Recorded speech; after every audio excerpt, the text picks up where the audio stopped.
Formula One is already heating up in 2025, and with the season's first triple header wrapping up, the spotlight is now on the Saudi Arabian Grand Prix. But here's what you might not know. This race isn't just another stop on the calendar. It's where teams are bringing some surprising upgrades, hidden tricks, and fresh setups that could completely shift the championship momentum.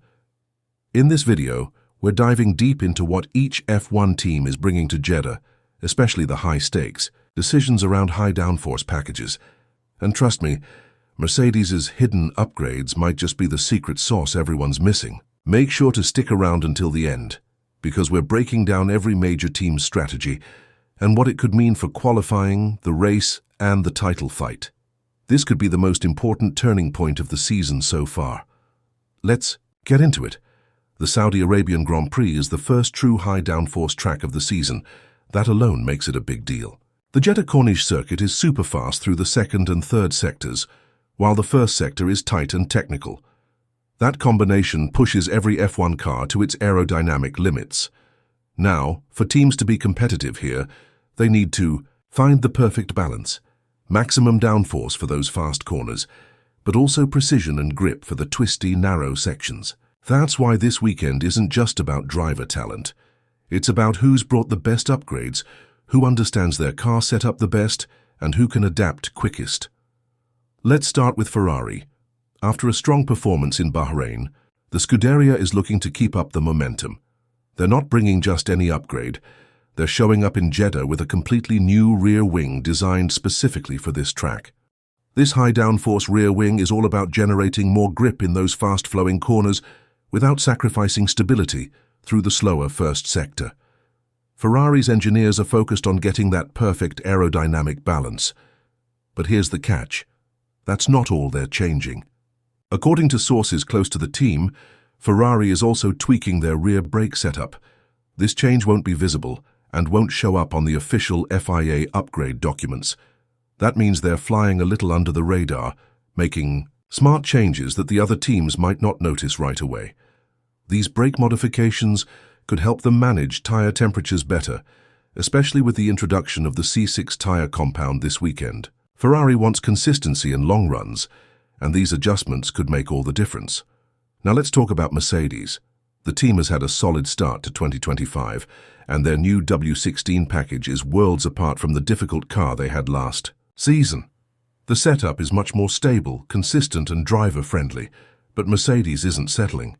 In fact, they're quietly working on some serious upgrades that could shake up the pecking order.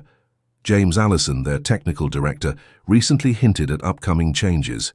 He mentioned a big IMA upgrade package coming later this season. A massive development. But for Saudi Arabia, they've already got new parts ready to go. Here's where it gets interesting. These parts aren't flashy aerodynamic components like a new front wing or a visible floor change.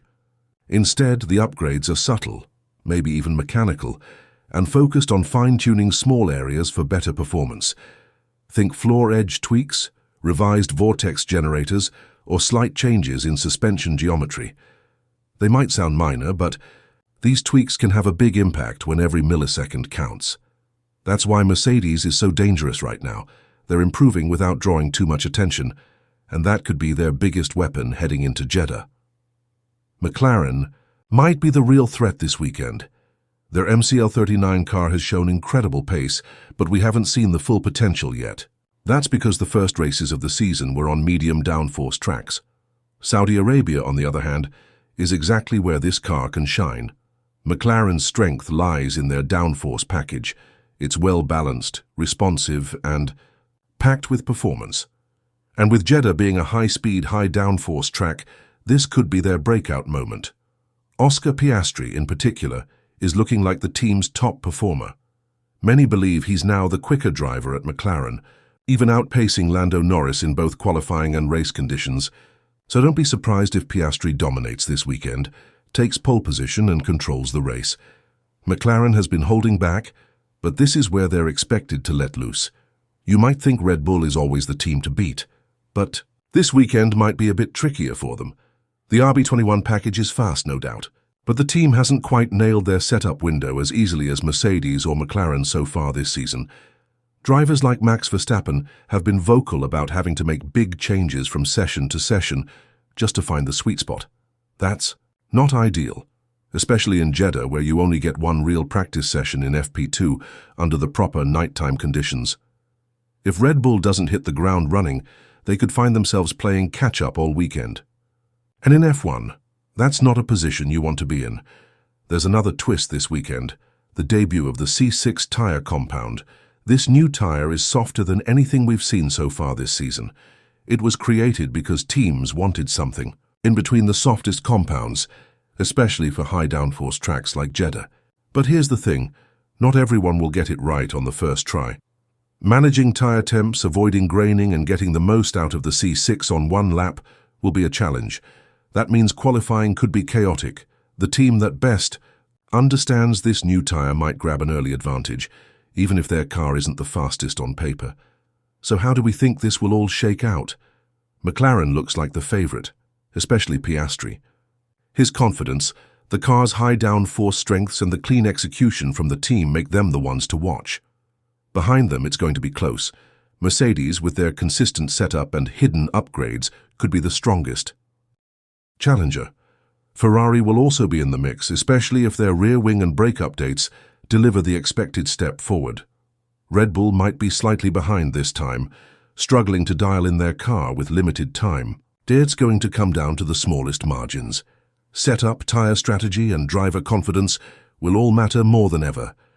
So there you have it. A deep dive into the upgrades, strategies and secrets teams are bringing to the Saudi Arabian Grand Prix. This race might just change the direction of the season. McLaren could take full control. Mercedes might quietly close the gap. Ferrari is hoping to stay in the fight. And Red Bull? Well, they'll be looking to surprise us. But what, do you think? Who's bringing the best upgrades? Will Mercedes' subtle changes be enough? Can Piastri really dominate? Let us know in the comments whilst we want to hear your take. If you enjoyed this breakdown and want more